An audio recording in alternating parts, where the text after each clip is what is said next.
അങ്കമാലിയുടെ വികസനത്തിന് വേണ്ടിയിട്ട് അങ്കമാലി MLA യുടെ നേതൃത്വത്തിൽ സംസ്ഥാന ഗവൺമെന്റിനെതിരായ ഒരു സമരം ചെയ്താൽ ആ സമരത്തിൽ അദ്ദേഹത്തോടൊപ്പം ഞാനും പങ്കെടുക്കണ്ടേ?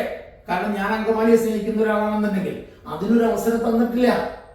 അയർലൻഡിനെ കുറിച്ച് ഞാൻ അന്വേഷിക്കാം എന്ന് പറഞ്ഞ് പുള്ളി പോകുന്നതിന്റെ 2 ദിവസം മുമ്പ് പുള്ളി വന്ന് എൻ്റെ വൈഫിന്റെ കയ്യിൽ നിന്ന് ഒരു ബയോഡാറ്റ ഒക്കെ കളക്ട് ചെയ്ത് കൊണ്ടുപോയി.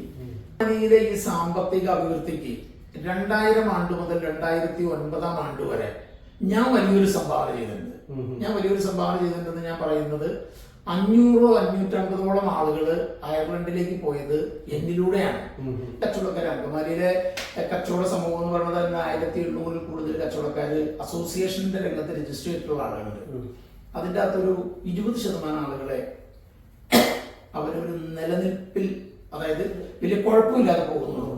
ഈ സമയങ്ങളിലൊന്നും ഒരു പ്രാവശ്യം കിഫ്ബിന്ന് 273 കോടി രൂപ അനുവദിച്ചു. അപ്പൊ കിഫ്ബിക്കെതിരായിരുന്നു അങ്കമാലി MLA, കിഫ്ബിക്കെതിരായിരുന്നു. പക്ഷെ കിഫ്ബി ഉപയോഗിച്ച് കേരളത്തില് സമഗ്രമായ മാറ്റമാണ് ഇടതുപക്ഷ ഗവൺമെന്റ് കൊണ്ടുവന്നത്. ലക്ഷക്കണക്കിന് കോടി രൂപയുടെ വികസന പ്രവർത്തനങ്ങൾ നടത്തി. അപ്പൊ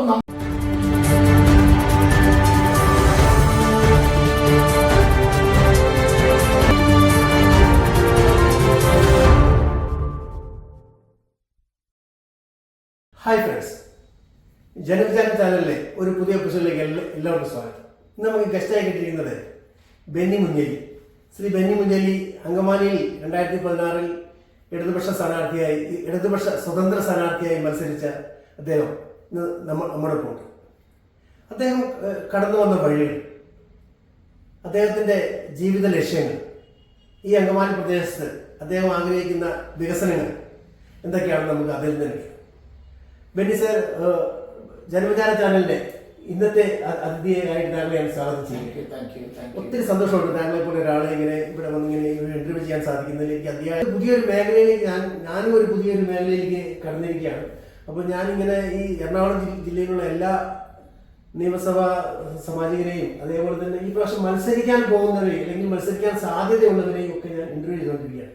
അപ്പൊ അങ്ങനെയാണ് ഞാൻ സാറിന് തേടിയെത്തിയത്. എനിക്ക് ആദ്യമായി ചോദിക്കാനുള്ളത് രാഷ്ട്രീയപരമായ കാര്യങ്ങളൊന്നുമല്ല.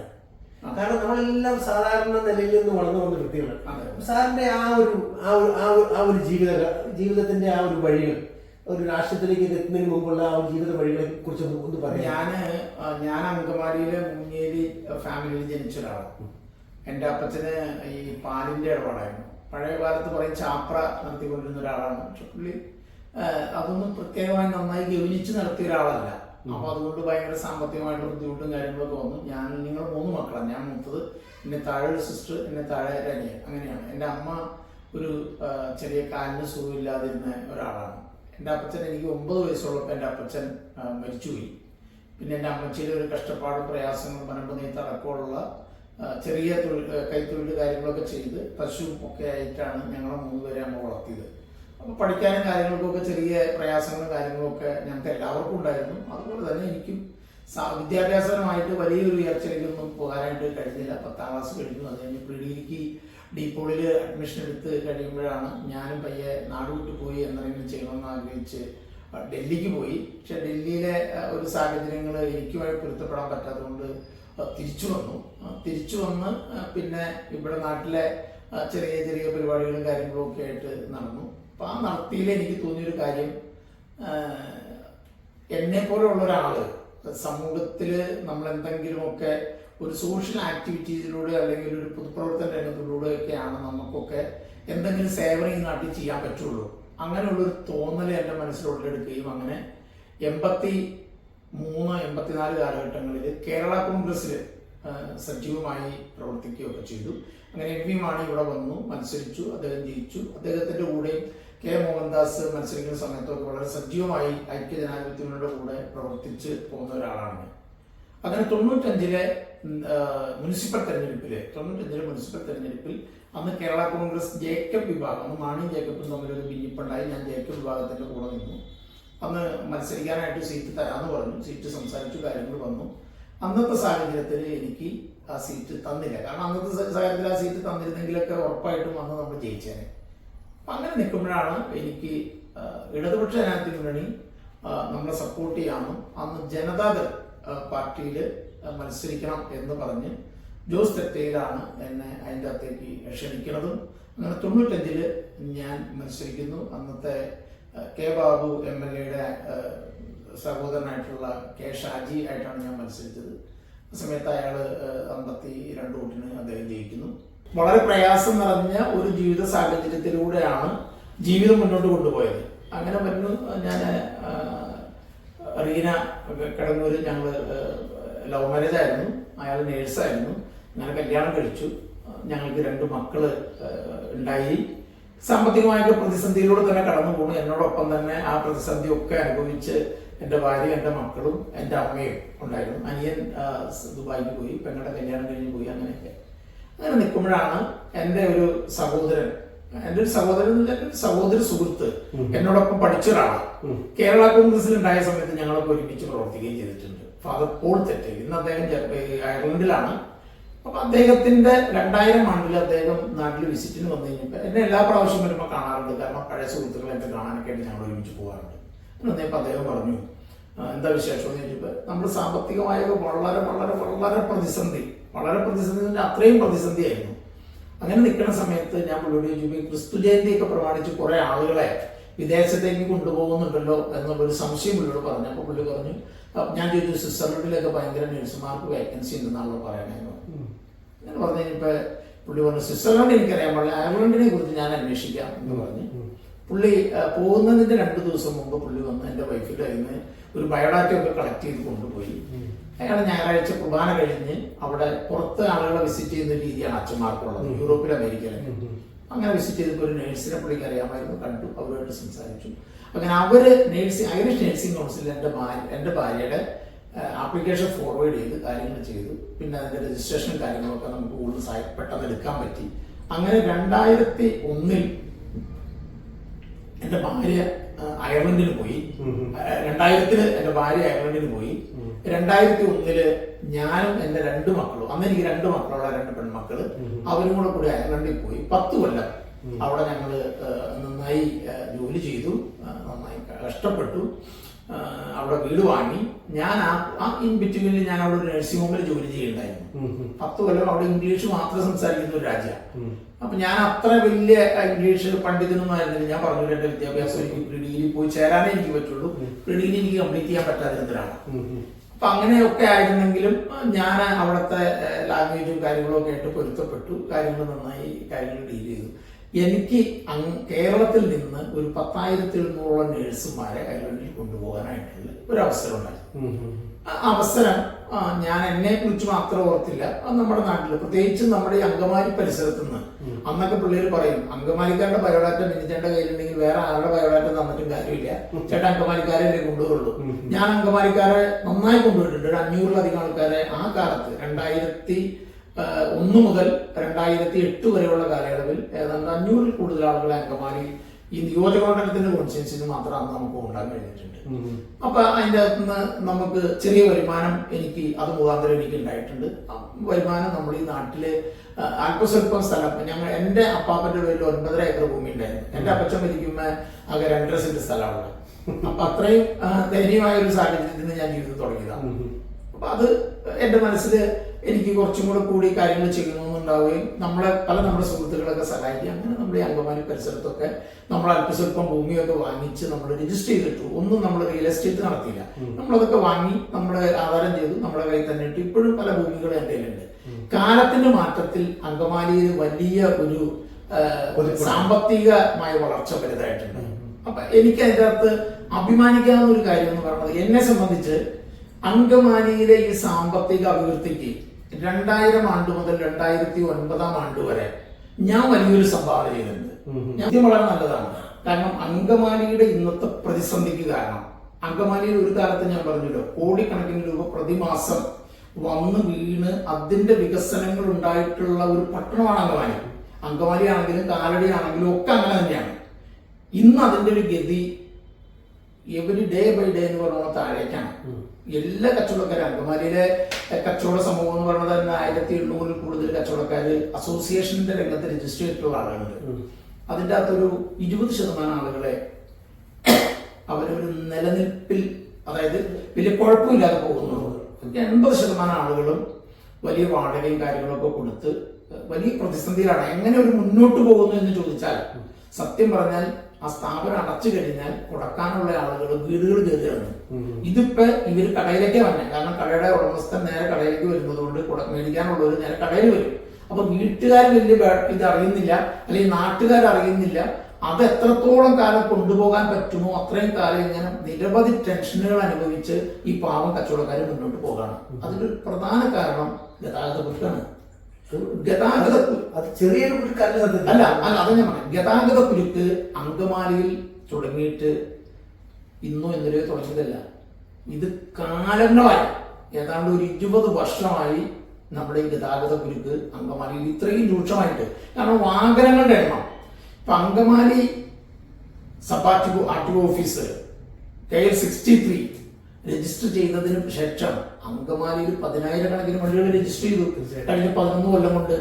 അപ്പൊ അത്രയധികം ബാഹുല്യം, വാഹനങ്ങളുടെ പെരുമ അങ്കമാലിയിൽ മാത്രം ഉണ്ടായിട്ടുണ്ടെങ്കിൽ അങ്കമാലി എന്ന് പറയുന്നത് മെയിൻ സെൻട്രൽ റോഡിന്റെയും നാഷണൽ ഹൈവേയുടെയും സംയുക്ത ഒരു ജോയിന്റ് പോയിന്റ് ആണ്.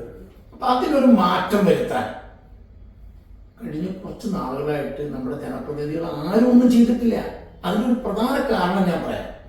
അതിവിടെ നമുക്ക് നേതൃത്വം കൊടുക്കാനായിട്ട് ഒരു ഇച്ഛാശക്തി ഉണ്ടായിരുന്നെങ്കിൽ കാലടി പഞ്ചായത്ത് UDF ഭരിക്കുന്ന പഞ്ചായത്താണ്, കറുകുറ്റി പഞ്ചായത്ത് UDF ഭരിക്കുന്ന പഞ്ചായത്താണ്, അങ്കമാലി മുനിസിപ്പാലിറ്റി UDF ഭരിക്കുന്ന മുനിസിപ്പാലിറ്റിയാണ്, അങ്കമാലി ബ്ലോക്ക് പഞ്ചായത്ത് UDF ഭരിക്കുന്ന ബ്ലോക്ക് പഞ്ചായത്താണ്, അങ്കമാലി MLA UDFന്റെ MLA ആണ്, ചാലക്കുടി MP UDFന്റെ MP ആണ്. ഇവരെല്ലാവരും ഒരു സമയം ഒരുമിച്ച് കൂടി, ഞാൻ പറയണം 10 വർഷത്തെ ഒരു കണക്ക് നമ്മൾ എടുത്താൽ 10 വർഷം ഇടതുപക്ഷ ജനാധിപത്യങ്ങളുടെ ഗവൺമെന്റ് അങ്കമാലിക്ക് ആവശ്യമായ ബൈപ്പാസിന് തുക അനുവദിച്ചില്ല. 10 ബഡ്ജറ്റ് അവതരിപ്പിച്ചില്ല.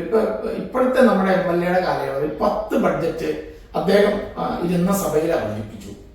ഈ സമയങ്ങളിലൊന്നും ഒരു പ്രാവശ്യം കിഫ്ബിന്ന് 273 കോടി രൂപ അനുവദിച്ചു. അപ്പൊ കിഫ്ബിക്കെതിരായിരുന്നു അങ്കമാലി MLA, കിഫ്ബിക്കെതിരായിരുന്നു.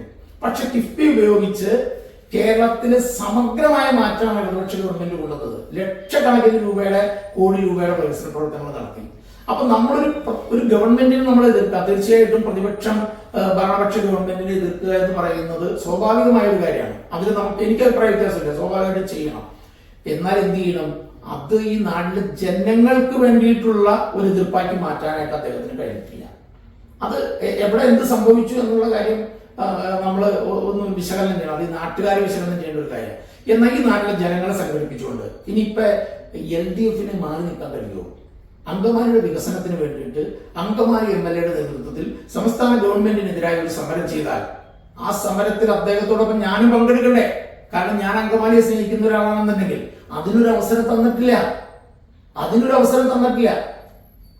അവസരം MLA തന്നില്ല, MP തന്നില്ല, മുനിസിപ്പൽ ചെയർമാൻ, മുനിസിപ്പൽ കൗൺസിൽ തന്നില്ല, ഒന്നും തന്നില്ല.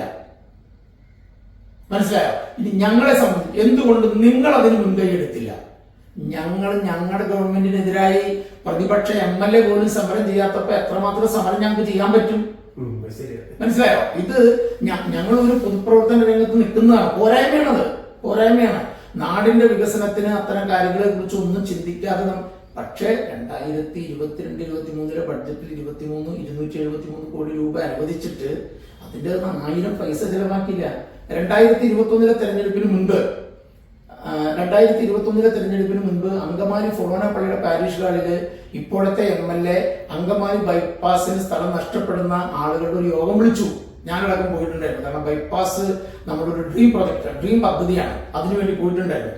ചെന്ന് കഴിഞ്ഞപ്പോ 2016 മുൻപ് 16 നിയമസഭാ തെരഞ്ഞെടുപ്പിന് മുൻപ് ജോസ് തെറ്റയില് ആയിരുന്ന സമയത്ത് അദ്ദേഹവും ഇതുപോലെ തന്നെ CSL യോഗം വിളിച്ചിട്ടുണ്ടായിരുന്നു. അന്ന് ഒരു അലൈൻമെന്റ് കറക്റ്റ് ചെയ്യലും കാര്യങ്ങളൊക്കെ ആയിട്ട് ഉദ്യോഗസ്ഥരടക്കമുള്ള ആളുകളെ വിളിച്ച് അന്നൊരു സർവേ നടത്തിയ ഒരു കല്ലിടലൊക്കെ അന്ന് അദ്ദേഹവും നടത്തി. 2016 തെരഞ്ഞെടുപ്പിൽ അദ്ദേഹം അല്ല മത്സരിച്ചത്, ഞാനാണ് മത്സരിച്ചത്. ആ സമയത്ത് LDF പരാജയപ്പെട്ടു. അപ്പൊ അന്ന് ജോസ് തെറ്റയിൽ ചെയ്ത അതേ പരിപാടി തന്നെ 2021 ഇപ്പോഴത്തെ MLA ചെയ്തു. പക്ഷെ ഇപ്പോഴത്തെ MLA റോജി എം ജോണും അത് തന്നെയാണ് ചെയ്തത്. പക്ഷെ ആ ചെയ്തിട്ട് ജോസ് തെറ്റയിന് ഭരണം കിട്ടാഞ്ഞത് കൊണ്ട് ചെയ്യാൻ പറ്റിയില്ലൊന്നും. റോജി എം ജോണിന് നിയമസഭ അംഗമായിരിക്കുന്നു എന്നിട്ട് കൂടി അങ്കമാലി ബൈപ്പാസിന് വേണ്ടിയിട്ടുള്ള ഒരു ചെറിയ കാര്യം പോലും ചെയ്തില്ല. ഇനി അദ്ദേഹത്തിന്റെ റിക്വസ്റ്റ് പരിഗണിച്ചാണ് ഇടതുപക്ഷ ജനാധിപത്യയുടെ ഗവൺമെന്റ് 273 കോടി രൂപ അങ്കമാലിയുടെ ബൈപ്പാസ് നിർമ്മാണത്തിന് തുക വകയിരുത്തിയിട്ട് അതിൽ നിന്ന് 1 രൂപ ചെലവഴിക്കാനായിട്ട് അദ്ദേഹം ഒരു താല്പര്യവും കാണിച്ചിട്ടില്ല. ഈ നേരത്തെ ചോദിച്ച ചോദ്യം കറക്റ്റാണ്. കച്ചവടക്കാരുടെ സ്ഥലത്ത് ഒരു സ്കൂട്ടർ വെക്കാനായിട്ടുള്ള ഒരു അവസരം കിട്ടിയാൽ ആ കച്ചവടക്കാർ വളരെ സന്തുഷ്ടരാണ്. ഇന്ന് നമ്മുടെ നാട്ടിലുള്ള ആളുകളുടെ എല്ലാവരുടെയും ഇപ്പൊ എന്റെ വീട്ടിൽ നിന്ന് എന്റെ ഭാര്യയൊക്കെ പർച്ചേസിങ്ങിന് പോകാറുണ്ട്, വണ്ടി ഓടിച്ചു പോകുന്ന ആളാണ്. കടയുടെ അടുത്ത് പാർക്ക് ചെയ്യാൻ കിട്ടാണ് ഏറ്റവും സന്തോഷമാണ്. അതൊക്കെയാണല്ലോ കടയ്ക്ക് ഫ്രണ്ടിൽ പാർക്ക് ചെയ്യാൻ പറ്റാതെ. അതെ, അത് നമ്മുടെ കാലഘട്ടത്തിന് മുൻപ് തുടങ്ങി വെച്ച ഒരു ടൗൺ പ്രൊജക്ട് എന്നുള്ള നിലയിൽ ഇത് നമുക്കത് പെട്ടെന്ന് സാധ്യമാക്കി എടുക്കാൻ പറ്റില്ല. അതുകൊണ്ടാണ് ടൗൺ എക്സ്പാൻഡ് ചെയ്തുകൊണ്ടിരിക്കുന്നത്. MC റോഡിലേക്ക്, നാഷണൽ ഹൈവേയിലേക്ക്, ചെറിയ പോക്കറ്റ് റോഡുകളിലേക്ക്, മഞ്ഞപ്പുറ റോഡ്, യൂദാപുരത്തിന്റെ അപ്പുറം വരെ ഇപ്പൊ ടൗൺ അല്ല. ഇത് പണ്ട് ഒരു അങ്കമാലി മാത്രമേ ഉള്ളായിരുന്നു. ഇന്നിപ്പോ സാറ്റലൈറ്റ് സിറ്റികൾ ഡെവലപ്പ് തീർച്ചയായിട്ടും തീർച്ചയായിട്ടും. അപ്പൊ അതൊക്കെയാണെന്നുണ്ടെങ്കിൽ ബ്രാൻഡഡ് ഐറ്റം ഉള്ള ഷോപ്പുകളും കാര്യങ്ങളും ഒക്കെ അങ്കമാലിയുടേതായ ഒരു പ്രാധാന്യം ഉണ്ടല്ലോ. എല്ലാ ടൗണിന്റേതായ ഒരു പ്രാധാന്യമുണ്ട്. അപ്പൊ ആ പ്രാധാന്യം അറിയിക്കുന്ന പ്രത്യേകിച്ച് നിരവധി സർക്കാർ ഓഫീസുകളും കാര്യങ്ങളും ഒക്കെ അങ്കമാലിയെ ബേസ് ചെയ്ത് നിൽക്കുന്നു എന്നുള്ളപ്പോ ആളുകൾ എന്തുകൊണ്ടും അങ്കമാലിയിൽ വരും. ഈ അങ്കമാലിയിൽ വരുന്ന ആളുകൾക്ക് സൗകര്യപ്രദമായി സാധനങ്ങൾ പർച്ചേസ് ചെയ്യാനോ കാര്യങ്ങൾക്കോ വാഹനങ്ങളുടെ ബാഹുല്യം മുഖാന്തരം നമുക്ക് വണ്ടിക്ക് കടന്നു പോകാനായിട്ടുള്ള സൗകര്യങ്ങൾ ഇല്ലാത്തത് കൊണ്ട് കച്ചവടക്കാരുടെ കടയിൽ കയറി ഒരു സാധനം മേടിക്കാനായിട്ട് ആളുകൾ തയ്യാറാകുന്നില്ല.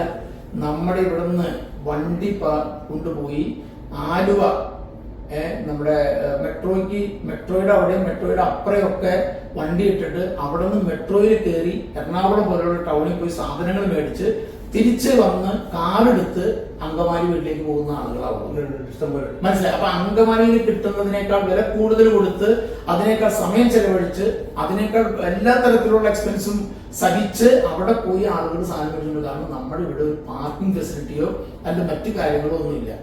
ഞാനൊരു ചുരുങ്ങിയ സമയം അങ്കമാലിയുടെ മുനിസിപ്പൽ ചെയർമാനായിരുന്നു. ചുരുങ്ങിയ സമയം വളരെ യാദർച്ഛികമായി എനിക്ക് കിട്ടിയ ഒരു കാലയളവാണ്. ആ കാലയളവില് അങ്കമാലി ക്യാംഷൻ റോഡ് എന്ന് പറയുന്ന റോഡ് LF ആശുപത്രിയുടെ അവിടെ നിന്ന് നമ്മുടെ ഫെഡറൽ ബാങ്കിന്, ഇപ്പോഴത്തെ ഫെഡറൽ ബാങ്ക് നാഷണൽ ഹൈവേയിൽ വന്ന് ചേരുന്നതാണ് ക്യാംഷൻ റോഡ്. അത് ജോസ് തെറ്റിന്റെ കാലത്താണ് അതൊരു വികസനം നടത്തിയത്. അടിയന്തരമായി അദ്ദേഹം കുറെ സ്ഥലങ്ങളൊക്കെ അക്യൂർ ചെയ്ത് കാശ് മുടക്കി വലിയ 4.5 കോടി രൂപ മുടക്കി ആ റോഡിന് വികസനം നടത്തി. ആ റോഡ് ഒരു വാഹന പാർക്കിംഗ് രഹിതമായ ഒരു റോഡായി മാറിയാൽ അങ്കമാലിയിലെ ഗതാഗത കുരുക്കിന് ഒരു പരിധി വരെ പരിഹാരം ഉണ്ടാവും. കാരണം MC റോഡിലേക്ക് പോകുന്ന വണ്ടികൾക്ക് ഫെഡറൽ ബാങ്കിന്റെ അവിടെ നിന്ന് തിരിഞ്ഞ് LFന്റെ അവിടെ നിന്ന് കയറി അങ്ങോട്ട് പോകാൻ പറ്റും. ഇവിടെ നിന്ന് വരുന്ന വണ്ടികൾക്ക് ഇതിലെ കടന്നു പോകാൻ പറ്റും. അപ്പൊ ടൗണ് കുറച്ച് കുരുക്കൊഴിവാക്കാനായിട്ട് പറ്റും എന്നുള്ളൊരു മറ്റു തരത്തിലുള്ള ബൈപ്പാസ് വരുന്ന TB ജംഗ്ഷന്റെ അവിടെ നിന്ന് അത് കാര്യങ്ങളൊന്നും ചെയ്യാൻ പറ്റും. പക്ഷെ ഇപ്പൊ നമ്മുടെ അവിടുത്തെ സ്ഥിതി എന്താ? അവിടെ 2 സൈഡ് വണ്ടി പാർക്ക് ചെയ്യാണ്. ഒരാളതിൽ നിന്ന് കൺട്രോൾ ചെയ്യാനില്ല. ഞാൻ ചെയർമാനായിട്ട് സമയത്ത് 6:30 മണിയാകുമ്പോൾ അങ്കമാലി പോലീസ് സ്റ്റേഷനിൽ ചെല്ലും. ഞാൻ വെളുപ്പിന് 6:30 ആകുമ്പോൾ 1-2 പോലീസുകാരെ വിളിച്ചുകൊണ്ട് ഞാൻ പറയും. എന്നെ കാണുന്നതേ പോലീസുകാർക്ക് ദേഷ്യമായിരുന്നു. കാരണം ഞാൻ ചെല്ലും, ഞാൻ അവരോട് പറയും വരും എന്ന് പറയും. ഞാൻ എന്നിട്ട് ചെല്ലുന്ന ഇവരുടെ കൂടെ 8-8:30 മണി വരെ ഞാൻ നിൽക്കുമായിരുന്നു വണ്ടി അനധികൃത പാർക്കിംഗ് ഒഴിവാക്കാൻ വേണ്ടിയിട്ട്. വണ്ടി ഒന്നും എന്തുകൊണ്ടോ അങ്കമാലിയുടെ ഒരു വികസന പ്രവർത്തനത്തിന് ഒരു വേണ്ടതായിട്ടുള്ള ഒരു 2-3 കാര്യം. അങ്കമാലിയിൽ നമുക്ക് ഇന്നും ഒരു നല്ല സ്റ്റേഡിയം ഇല്ല അങ്കമാലിയിൽ. നമ്മളിപ്പോ ഈ കഴിഞ്ഞ ദിവസം ഞാൻ ഇന്നായിട്ടാണ് എനിക്ക് തോന്നുന്നു MLA സ്കൂളുകൾക്കൊക്കെ സ്പോർട്സ് കിറ്റ് വിതരണം ചെയ്യാൻ ഉള്ളൊരു സംവിധാനം നടത്തി. സ്കൂളിൽ കളിക്കാന്നുള്ളതല്ലാണ്ട് സ്കൂളിൽ കിറ്റ് കൊടുക്കുന്നതോട് മിക്കവാറും സ്കൂളിൽ നിന്ന് പുറത്ത് കൊണ്ടുവരേണ്ടി വരില്ല. പുറത്തേക്ക് കൊണ്ടുവന്നാലും അത് ഉപയോഗിക്കാനുള്ള ഗ്രൗണ്ട് നമുക്ക് കോമൺ ആയിട്ടില്ല. ഇനി അങ്കമാലി മുനിസിപ്പൽ പാർക്ക്, ഞാൻ മുനിസിപ്പൽ ചെയർമാനായിട്ടിരിക്കുമ്പോൾ തുടക്കം കുറിച്ച പരിപാടിയാണ്. അങ്കമാലി നിയോജക മണ്ഡലത്തിൽ വേറൊരു പാർക്കില്ല, ഇതുവരെ ഇല്ല, ഒരു പാർക്കില്ല. അങ്കമാലിയിലെ നിയോജക മണ്ഡലത്തിലെ നമ്മുടെ തണ്ണീർത്തടങ്ങൾ നിങ്ങളൊന്ന് പരിശോധിക്കണം, നല്ലതാണ്. അങ്കമാലി എന്ന് പറയുന്നത് ചുറ്റും പുഴകള്, പെരിയാറ്, അതുപോലെ തന്നെ മാനാരിത്തോട്, അതുപോലെ തന്നെ ജലപാത ഉണ്ടായിരുന്നു. അതായത് കൊടുങ്ങല്ലൂരിൽ നിന്ന് അങ്ങാടിക്കടവില് വലിയ വള്ളത്തില് സാധനങ്ങൾ കൊണ്ടുവന്ന അങ്കമാലി മാർക്കറ്റിൽ കച്ചവടം ചെയ്തിരുന്ന ഒരു സ്ഥലമാണ്. പൗരാണിക ജലപാത എന്നാണ് അതിന് പറഞ്ഞുകൊണ്ടിരുന്നത്. കൊടുങ്ങല്ലൂർ അങ്കമാലി പൗരാണിക ജലപാത എന്നാണ് അതിന് പറഞ്ഞുകൊണ്ടിരുന്നത്. അത്രയും പൈതൃകമുള്ള ഒരു സ്ഥലമാണ്.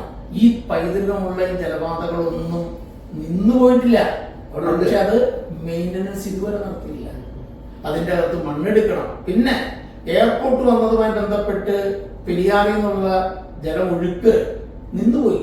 2018 പ്രളയത്തില് നായത്തോട് ചിത്തിക്കോട് പ്രദേശം മുഴുവൻ ഭൂമിയുടെ വെള്ളത്തിന്റെ അടിയിലാകാനായിട്ടുള്ള ഒരു പ്രധാന കാരണം ആ തോട് മൂടിപ്പോയതാണ്. ആ തോട് മൂടിപ്പോയതിനു ശേഷം പല ചർച്ചകളും കാര്യങ്ങളും ഒക്കെ ചെയ്തു. സിയാൽ എയർപോർട്ട് കോടിക്കണക്കിന് രൂപയുടെ വാർഷിക വരുമാനം, ലാഭ വരുമാനം ഉണ്ടാക്കുന്ന ഒരു സ്ഥാപനമാണ്. അത് ഇവരുടെ നേതൃത്വത്തിൽ അവരുമായിട്ട് സംസാരിച്ച് അതിന് ഇപ്പൊ എത്രയോ ആധുനിക സംവിധാനങ്ങളുണ്ട്.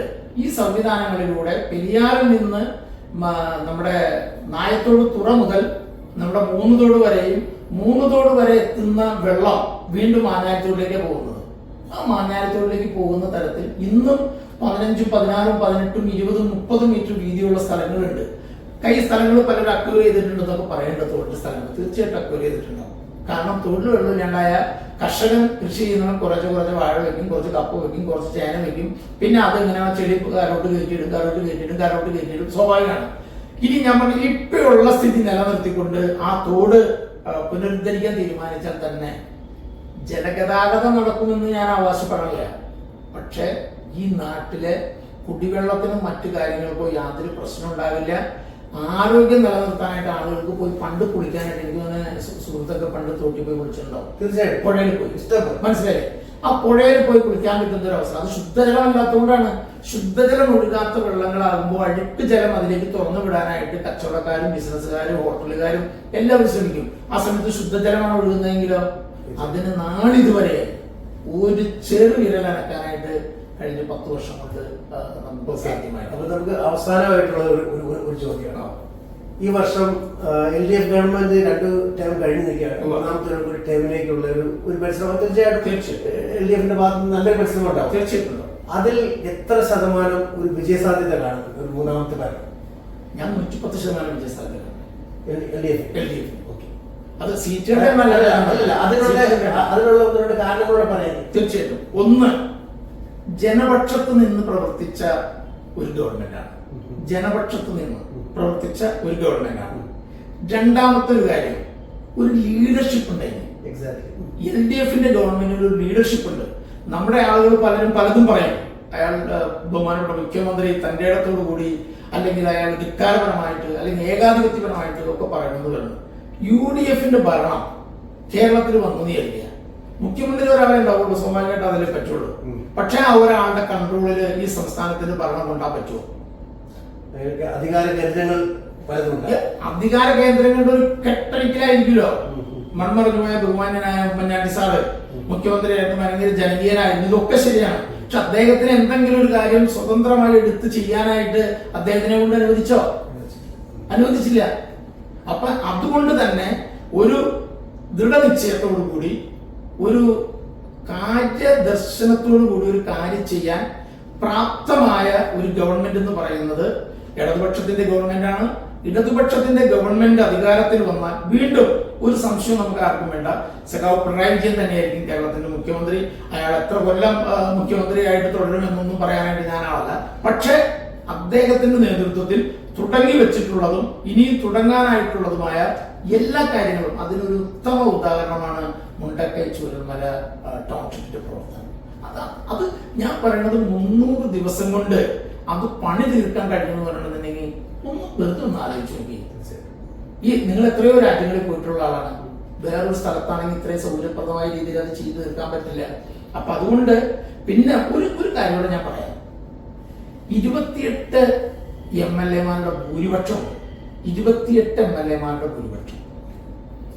അപ്പോ കോൺഗ്രസിന് ഭൂരിപക്ഷം കിട്ടണമെങ്കിൽ 29 ആളെ തോൽപ്പിക്കണ്ടായി. അത്രയും മോശക്കാരായിട്ടുള്ള ആളുകളാണോ കേരളത്തിലെ ജനങ്ങൾ MLA-മാരായിട്ട് തിരഞ്ഞെടുത്തേക്കുന്നത്? തിരിച്ചൊരു ചോദ്യം നിങ്ങൾക്ക് ചോദിക്കാം എന്നോട്.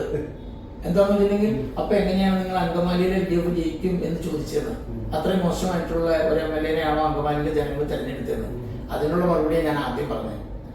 ഓക്കെ, അപ്പൊ എന്തായാലും വെനിസാറിനെ ഇങ്ങനെ ഒരു ഇന്റർവ്യൂ ചെയ്യാൻ പറ്റിയതിൽ അതിയായ സന്തോഷമുണ്ട്. കാരണം ഒരുപാട് കാര്യങ്ങൾ നമ്മൾ ചർച്ച ചെയ്തു. അത് താങ്കളുടെ പേഴ്സണൽ വളർച്ചയാണെങ്കിലും പേഴ്സണലായി ജീവിച്ചു വന്ന സാഹചര്യങ്ങളാണെങ്കിലും അങ്കമാലിയുടെ ഒരു നിലവിലെ സിറ്റുവേഷൻസ് ആണെങ്കിലും അതെല്ലാം നമ്മൾ ചർച്ച ചെയ്തു. അപ്പോൾ ഒരിക്കൽ കൂടി ഞാൻ നന്ദി പറയുകയാണ്. അതുപോലെ ഈ ഒരു അങ്കമാലിക്കാരനുള്ള നിലയിൽ ഇനിയും ഈ അങ്കമാലിക്ക് ഒരുപാട് നല്ല നല്ല അവസരങ്ങൾ ഉണ്ടാവാൻ ഇടയാവട്ടെ താങ്കൾ വഴി. ഇപ്പോൾ അയർലൻഡിൽ 500 കൂടുതൽ കുടുംബങ്ങളെ അയർലൻഡിൽ എത്തിച്ചു എന്ന് പറഞ്ഞപ്പോൾ തന്നെ ഞാൻ പറയുന്നത് ഒരു വലിയൊരു വിഭാഗത്തിനെ ആ ഒരു ഉന്നതിയിലേക്ക് നയിക്കാനുള്ള ഞാനത് അങ്കമാലി പഠിച്ചിരുന്നു. മൊത്തം 1200 പേര് പോയിരുന്നു. അപ്പോൾ ഒത്തിരി സന്തോഷമുണ്ട്. ഇങ്ങനെ ഒരു അവസരം തന്നതിനുള്ള നന്ദി കടപ്പാട് ഞങ്ങൾ അറിയിക്കുകയാണ്. അപ്പം ഈ വരുന്ന ഇലക്ഷനിൽ താങ്കൾക്ക് ഇവിടെ ഒരു സ്ഥാനാർത്ഥിയാകാൻ പറ്റുമല്ലോന്നും എനിക്കറിയില്ല. ഇടത് വർഷം അതൊന്നും ഒരു വിഷയമല്ല. അത് അങ്ങനെ സംഭവിച്ചാൽ താങ്കൾക്കൊരു വിജയം ഞാൻ കിട്ടട്ടെ എന്ന് ഞങ്ങളും ആഗ്രഹിക്കുകയാണ്, പ്രാർത്ഥിക്കുകയാണ്. അപ്പോൾ താങ്ക് യു. പങ്കെടുപ്പിച്ചതിന് പ്രത്യേകമായിട്ട് നന്ദി പറയുന്നു. Okay, thank you very much.